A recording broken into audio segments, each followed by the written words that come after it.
Hello there everyone and welcome to another episode of the Long Live Rock and Roll podcast. To my left is Mr. Philippe Amarin. How you doing, man? Yeah, we're good, man. Good. And to our right we have one of our first guests, Mr. Johnny Della, who happens to be the, what do we call him, the roadie of the Jack J. Hutchinson band. Yesterday he didn't think he did enough to be a roadie, but he was like, hold on Johnny, you realise you do more than all of the band combined. we never discussed the official title for his role in the band.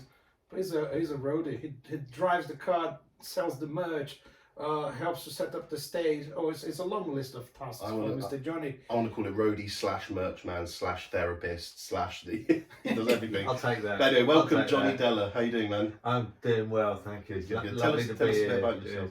Oh right, so I'm Johnny Della. The roadie for the band. I'm like, my day job is a service engineer, but my passion is just to be on the road with these guys, and I work with Planet Rock as well, doing all the merch for them. My first gig that I went to was right back in 1976. That was the Who at the Valley, and actually that is the moment really that changed my life in how I regarded music. And it was a band called the Sensational Alex Harvey Band. Wow. They came on. It was my big sister Sally. She took me along with her boyfriend. They said, "Would Johnny want to come, to see it?" And said, "Yeah, would I?"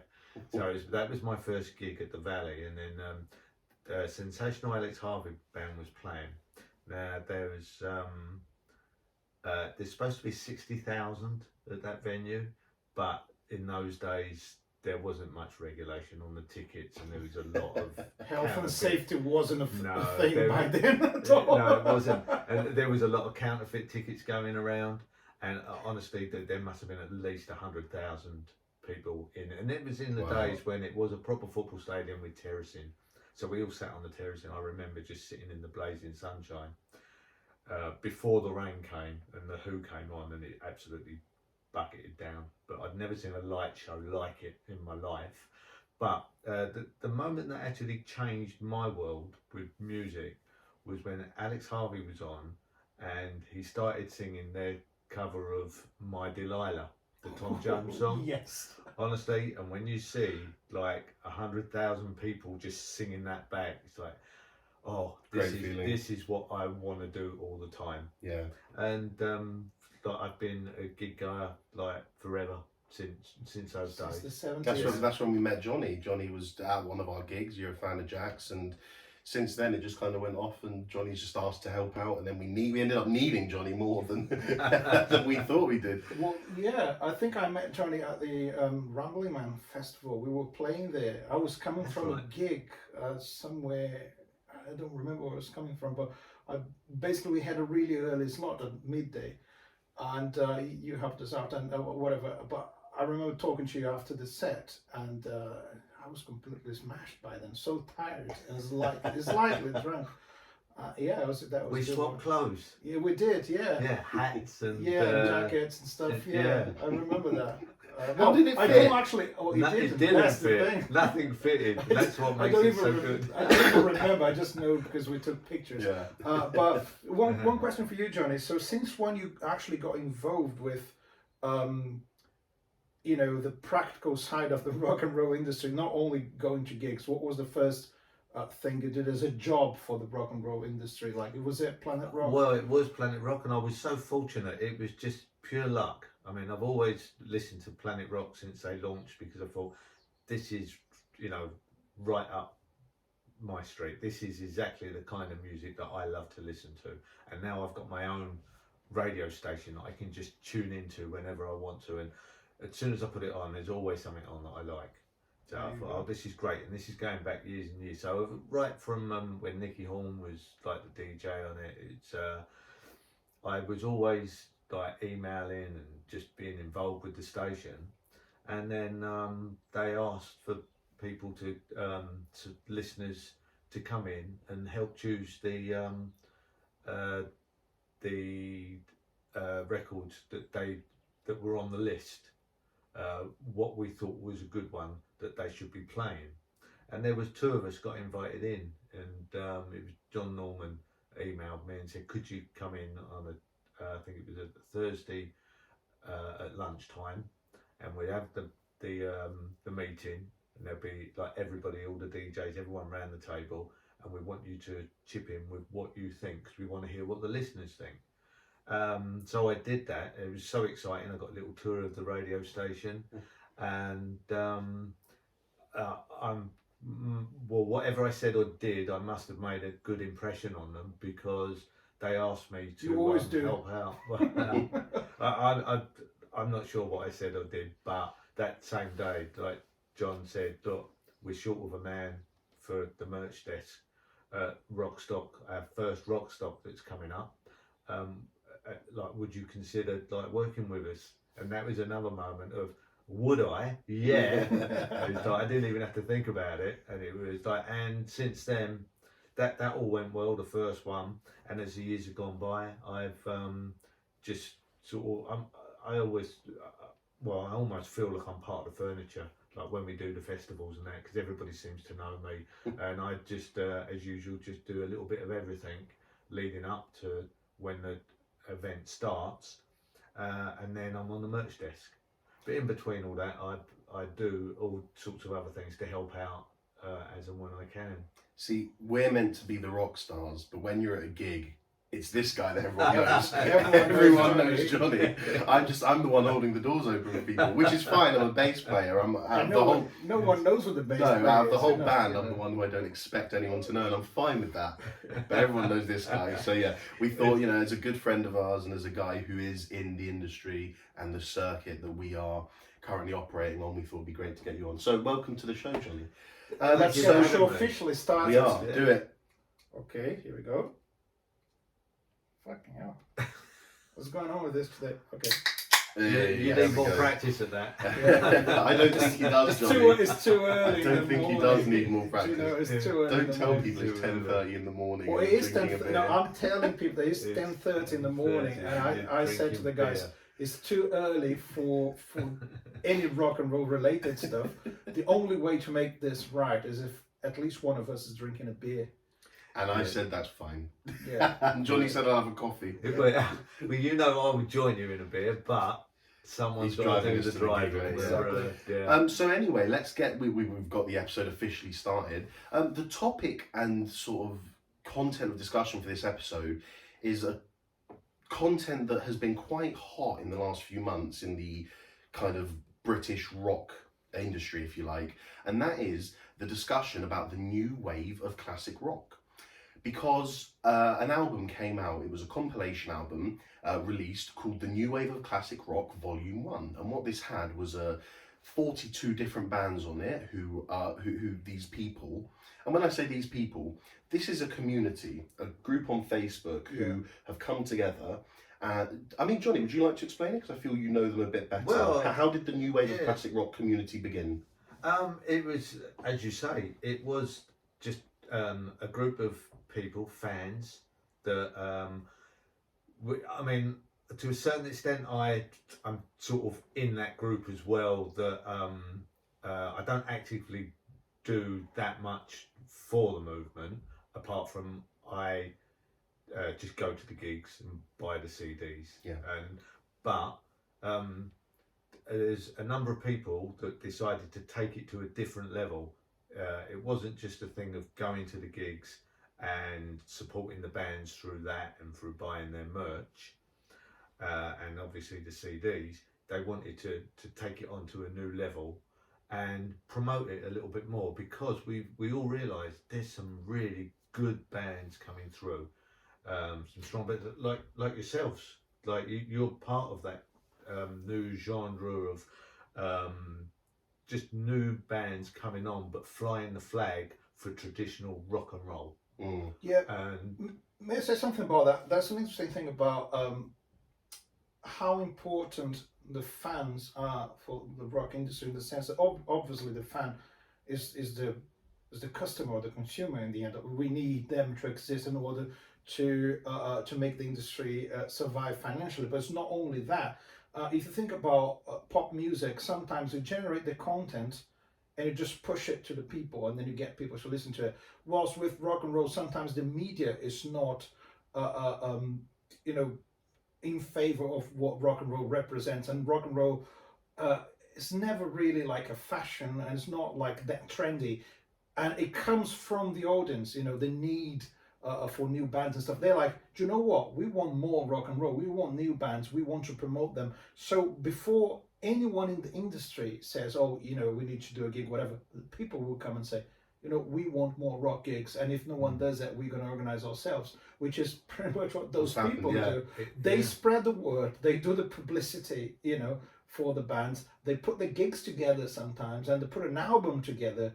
That's insane. I mean, it's amazing how that's what I think it's beautiful about the rock industry in comparison to any other musical style. It's like, because the fans, they like it so much, they're willing to go the extra mile to help the bands to exist and make the scene survive, regardless of how trendy it is at the moment. It's really cool. Well, stuff. yeah, we see it as a way of life. That it is. We've all come to. I mean, we all consider when we're at gigs that we're with family, and some shows more than others, that it'll be a night in London, and literally everybody in the venue will know each other, and it would just be it will be community, like it is definitely a sense of community, and it's even more than that. I mean, it really feels like a family, that that you're going to be there, and you're going to be with people that love what is going on, and it's just it extends to the bands on the stage as well, because we all that is what is so wonderful about this movement, that the bands are part of the whole thing, that everybody mixes, everybody, like you're up on that stage,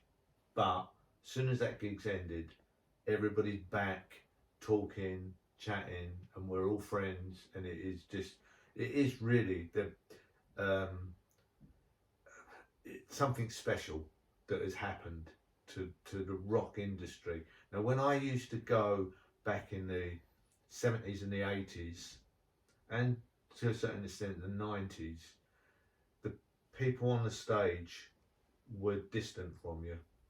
There was the divide. Yeah, what I did like back in the 70s, that there was this mystical, like I used to go and watch Steve Harley and Cockney Rebel all the time. I still do. They're still touring, and to me they're classic rock, but they don't get on Planet Rock, apart from Joe Elliott plays them, and no one really talks about them. And it's like, well, when I grew up, because he's a South London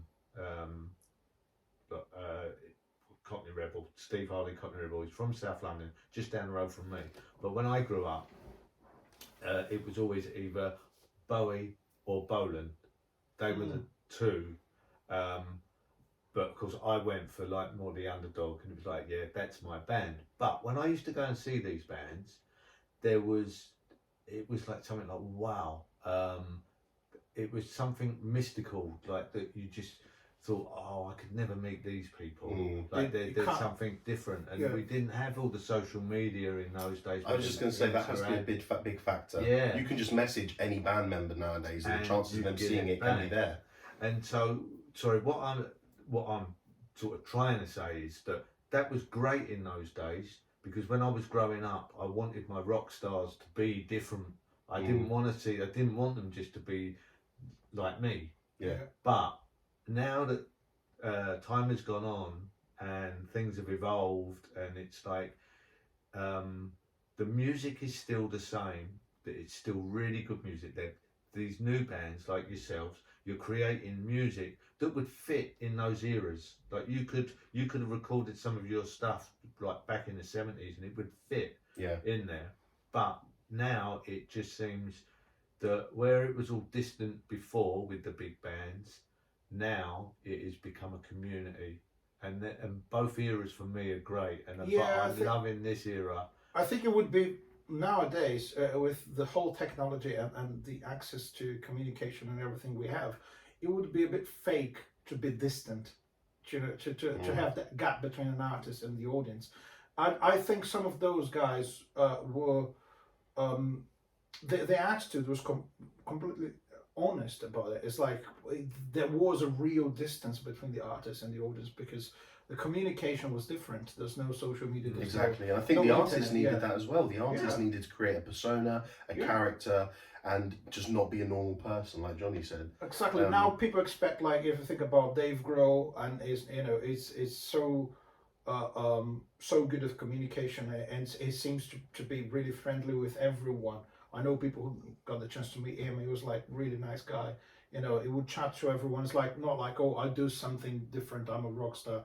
Most of those guys nowadays, they don't have that kind of attitude, which is good, which wouldn't belong to the world we have now, as I said. So it makes sense. But also it changes the whole dynamics of the scene, and it's when everything we've been saying about community, the sense of community, is what kept that particular kind of music alive. People want more of it. And obviously, some of those bands that we consider classic, that's one point I think we should talk about, is like, what is classic rock? Some of the bands we consider classic rock are still playing, right? Still active, because rock and roll is a really, fairly new music genre, isn't it?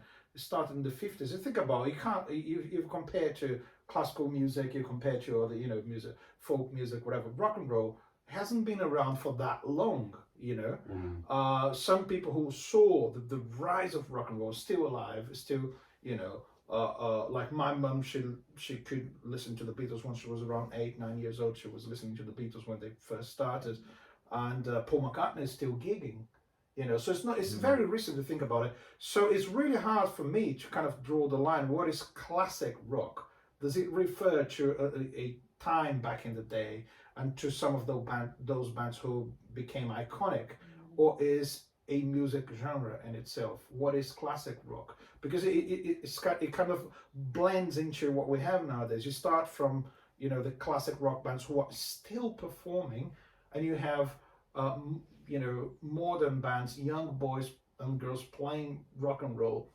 that sounds like the 70s and the 60s or 80s, but is this the same style? Is this the same kind of music? Can we call a young band or young musician, can we call them classic? It's interesting. Because classic means historical, in the past. Yeah. The days gone by. Yeah. But this is what I'm saying. This is the interesting thing about this new wave thing, because, and so what we alluded to at the start of the episode was the fact that this community have started, well, they become a community. These people started this community that's now, it's well in excess of about 20,000 members, isn't it? I think on their Facebook group. And what they're saying is that the bands they're promoting and the bands they're putting on this album are encapsulating the feeling, the vibe, the energy, and the rock and rollness from those classic rock bands from days gone by. Yeah. And I think that's what they're trying to label these new bands with, because I agree with you. I don't think you can call something, you can't call something modern classic, because that is like an oxymoron, isn't it? Yeah, it's weird. But I think it's interesting what you said about the bands and the different generations, because you know, listeners at home, you've got to remember, Johnny, are we all right to tell your age? Yeah. How old are you? Yeah. How old are you? I'm a week away from being 60. So Johnny is almost 60. So, Felipe is 37. 37? Yeah. I'm 26. So essentially you've got 3 different generations here. I mean, I suppose there's like a 48-year-old missing. Got 26, 37, one missing, then Johnny's generation. But this is fantastic, because we don't usually get this opportunity to discuss. What I'm going to do now is I just want to ask all of us who or what we consider a classic rock band. So no explanation. Johnny, just list off, when you hear the term classic rock, what are the first 5 bands that come to your mind? Well, not your favourites, but the first 5 when you hear the term classic rock. Classic rock, right? Well, it's got to be Thin Lizzy, Iron Maiden, Pink Floyd, Yes, Rush. Actually, I think that's 5. That's really interesting. Should we discuss that, and then we'll do ours. Because I'll take that. Because what I No, want to can touch you- on about that is that for me, Johnny has just said Pink Floyd, Yes, and Rush. In my opinion, those are three progressive rock bands, and I wouldn't put those three bands near classic rock, the term. But Johnny, they're one of the first three bands when he hears it. Well, yeah, but then you think about it. Progressive rock for me is classic rock, because that maybe it goes for me. It goes back to the time those guys started. They were all like kind of existing at the same time. Yeah. You had Emerson, Lake and Palmer, Black Sabbath, and Deep Purple and Pink Floyd. For me, they're all classic rock bands because they were creating rock and pushing the boundaries of what rock and roll is about. In its heyday, Yes, in the mid '70s, yeah. And when rock and roll was big, that they would sell millions of albums Yeah. and stuff like that. So those guys, classic rock for me. But it's funny though, because the first gig I ever been to was Deep Purple in 1999 in Rio de Janeiro in Brazil. So that is like, well, they were classic, but for me, how fun is that? I had the Made in Japan CD, right? It was the first rock CD I ever bought. And it was so iconic for me to see John Lord with his keyboard, things like, wow, it's rock and roll, that long hair thing. And when I saw him on stage, I said, wow, that CD, which was obviously an LP at the time, from the 70s, and now it's 1999, and I'm here, and that guy's in front of me. Yeah. So he still exists. Yeah. I was really amazed by the fact that those guys were still around, still doing it. So what is classic in that sense? It's like something that is it a period in time, or is it a style? Why don't you consider Pink Floyd or any progressive rock band as a Classic rock. classic rock? Well, for me, so I'll tell you what. To answer your question, I'll do my classic rock bands. So when I hear the term classic rock, there are a bunch of bands who I've written down who I think of straight away. Now I think of AC/DC, Whitesnake, Guns N' Roses, Def Leppard, Kiss, ZZ Top, Aerosmith. My mind is kind of focused. When I hear classic rock, I think 80s glam rock. It's Mainly. weird, because you're younger Mainly, than us. because Yeah. and again is that the price of Yeah. my age that I have a different perception. Apart from Guns N' Roses, those are all 80s bands. Whitesnake, Def Leppard, Kiss. I would call all those guys hard rock, Interesting. because you have distorted guitars and aggressive vocals, but it's not heavy metal. So this It's is really like, interesting it's because in between, yeah, Johnny's gone for classic as the era. yeah, I've gone Yeah. for the music. yeah. I've gone for identifying musical styles because I did it here as well. For me, classic rock, guitar riff based songs, simple rhythm sections, because again, for me, this is where the lines between prog rock and classic rock blurs. If your rhythm section are playing incredibly complex stuff, you got yourself prog rock. If it's nice and simple, just dong dong dong dong dong dong backing the guitar, you got your classic rock. Male singers, I associate male singers with classic rock bands, guitar solos. So for me, that's what excuse me, for me that's what classic rock is. Riff-based songs, simple rhythm section backing the band, male singing, what was the last thing? Guitar solos. So I've taken the very musical approach to saying I think classic rock is this, whereas Johnny has gone for the time and the era. What are your classic rock? What's your first impressions when you hear the word classic rock? I might try to maybe name some bands. Yeah. Who comes to your mind when you hear That's funny because I would go from the same place John is coming from up to your Guns N' Roses on the list. So basically for me is, if I probably can say for me, Pink Floyd is classic rock. The Beatles are classic rock for me. Queen, Led Zeppelin, Deep Purple, Yes. I think all those, and Guns N' Roses. Yeah. Well, because for the new generation, Guns N' Roses are now old. Yeah. Like when they first started, I think they were quite important in the 90s, because the 90s a bit boring at the beginning, and people were listening to what's the name, New Kids on the Block, that kind of stuff. They would be listening to boy bands and stuff like that. Yeah, well, Britpop was taking off as well in the Yeah. 90s, so things were changing a little bit for rock. It was really good, but not heavy enough. And you had the attitude that Oasis was bringing into the scene, but then you had Nirvana and Guns N' Roses, which are complete different styles of rock, but they were not boring. You know, they were like, we're noisy. You know, we're doing all this stuff that people expect from rock stars. You know, we're breaking the hotel rooms and using drugs and doing all this stuff. So those guys, they were the image of rock and roll in that time. But the 90s, that they feel that it just feels so far back in time now that it's classic in a way. What I'm trying to say basically, you've said, excuse me, you've identified two bands that did the same job essentially in the 90s. Yeah. Yet you've said one of them a classic rock and one isn't. So can you tell me why you would call Guns N' Roses classic rock and not Nirvana? No, I would call Nirvana classic rock in that Okay. sense, yeah, because they had the same, they're different in terms of music. So but can I they were, identify what's happened? Yeah. I've based this is what I'm thinking, correct me if I'm wrong. I've based my definition of classic rock on the music side of it, the technicalities, the structure, the arrangements of the song. Johnny has based it on the time. You've based it almost on the attitude.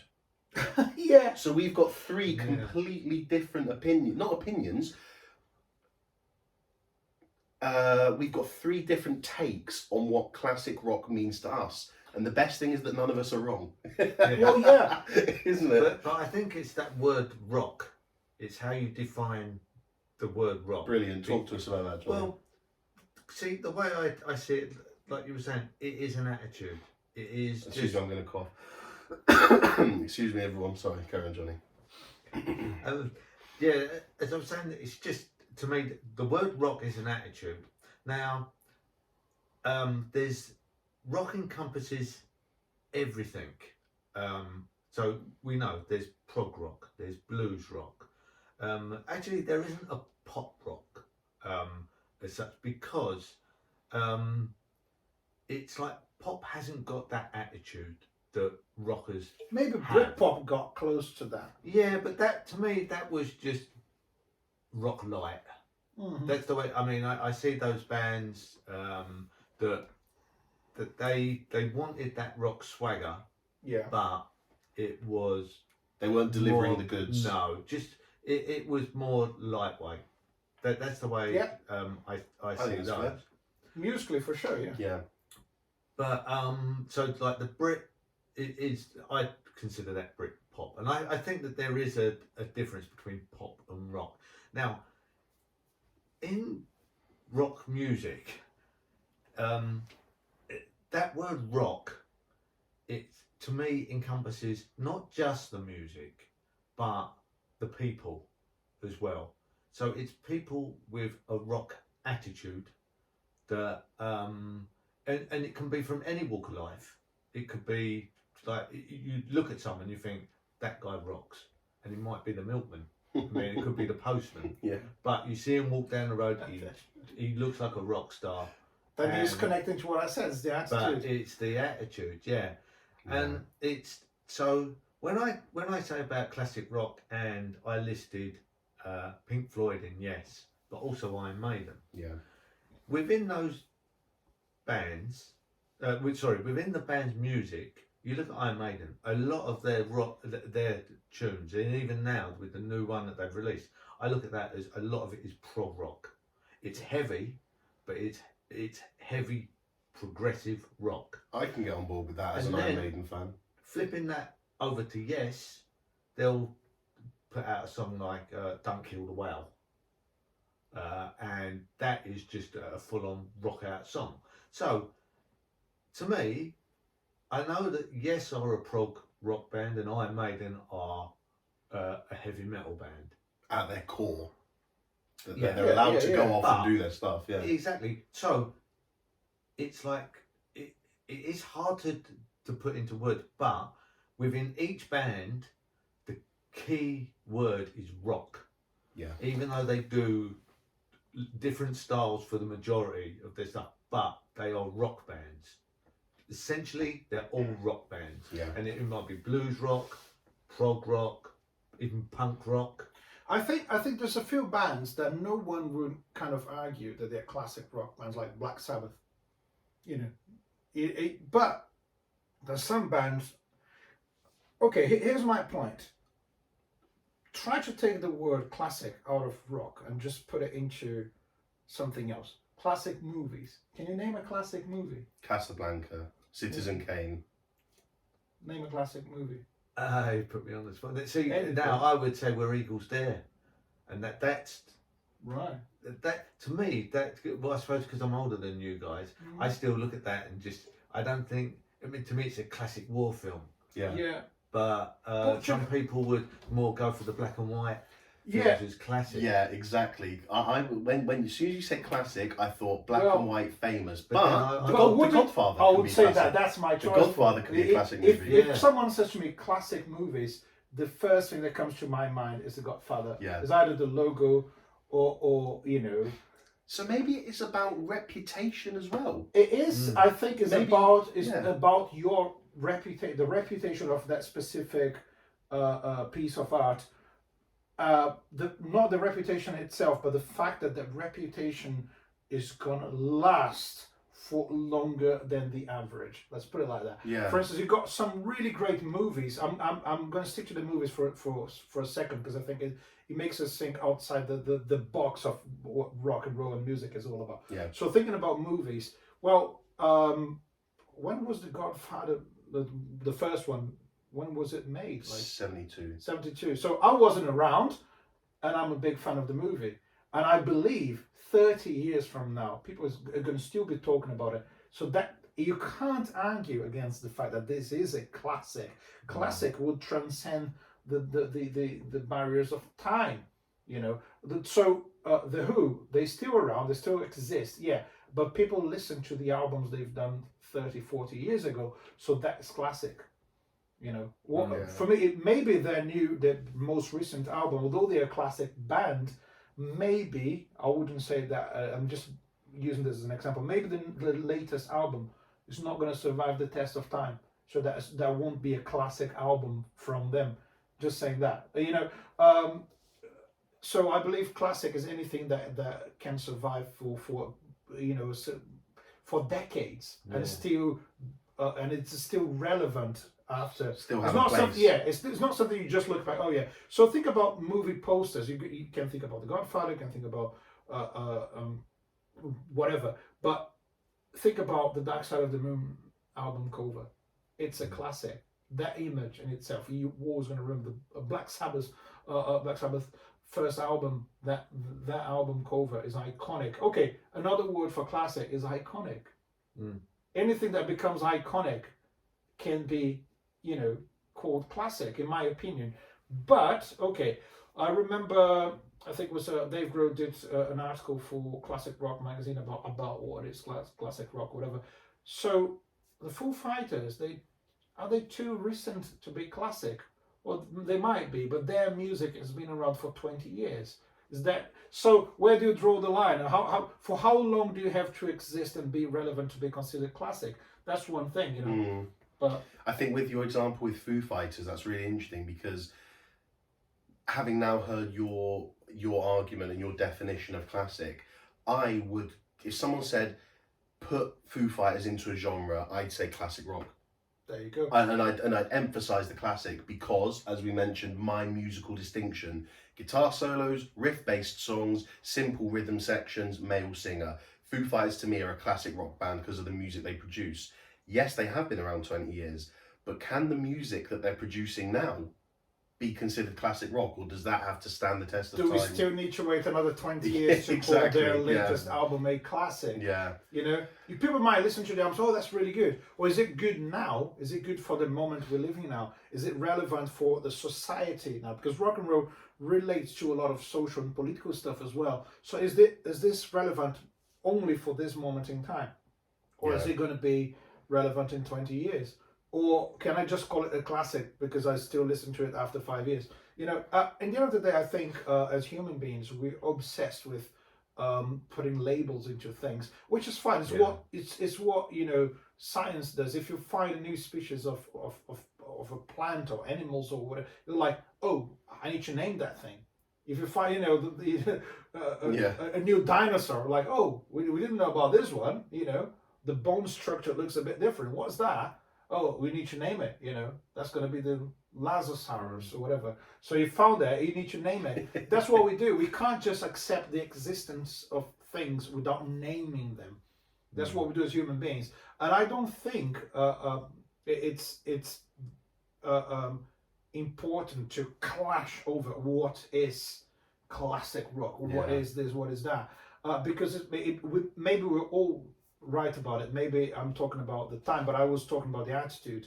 You were talking about music, the musical side of it. he was talking about the time. Johnny was talking about the era. Yeah. So this is a nice way to get back to the main, essentially the main crux of the show, because what has happened in recent times in all of our area of the industry is that this new wave of classic rock community has come up and it's grown and it's got bigger, and this album, this volume 1, was put out and a lot of people had issues with it. There was a gentleman who, I know he's a radio host on Planet Rock, who came out and said, you just can't call this a genre. You can't call this the new wave of classic rock for the reasons you said. Yeah. Because classic means it has to stand the test of time. Other people don't like these classic rock bands. I mean, I know we've said a bunch of bands that on a musical spectrum starts here and ends here. You've gone from Pink Floyd to AC/DC. I think they're two very different bands. But there's people who weren't happy labeling and saying these 42 new bands are now the next generation of classic rock. Well, do you know, I think that comes down to the music they play. And then if you want to call a fairly new band classic, I don't have a problem with that. So that classic is like, okay, you need a certain reputation and you need to survive the test of time to be classic. Well, yes, for one definition.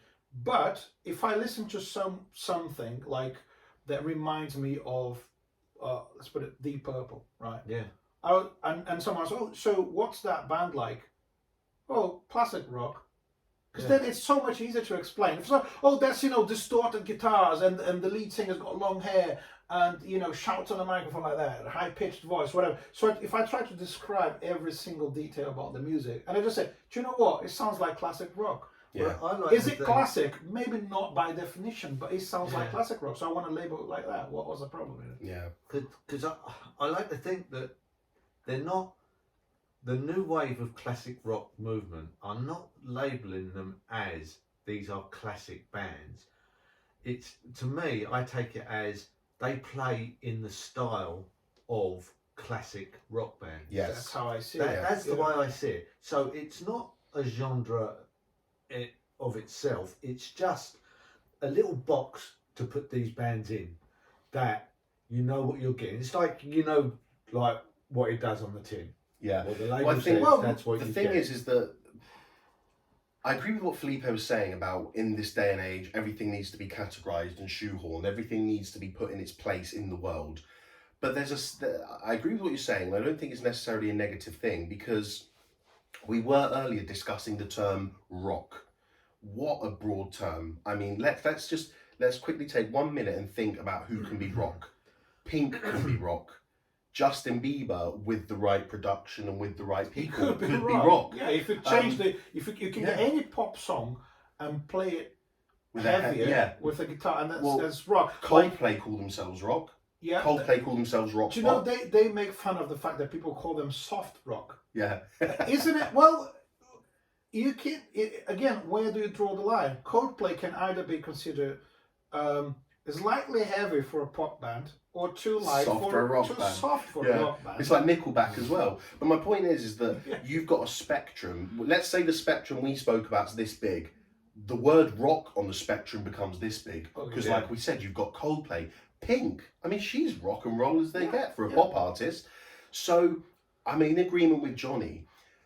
The categorizing of these particular 42 bands, I mean, I know the community have said there'll be another album, so there's more than 42, but this is, for me, the community who are the consumers, who are the ones buying the products, going to the gigs.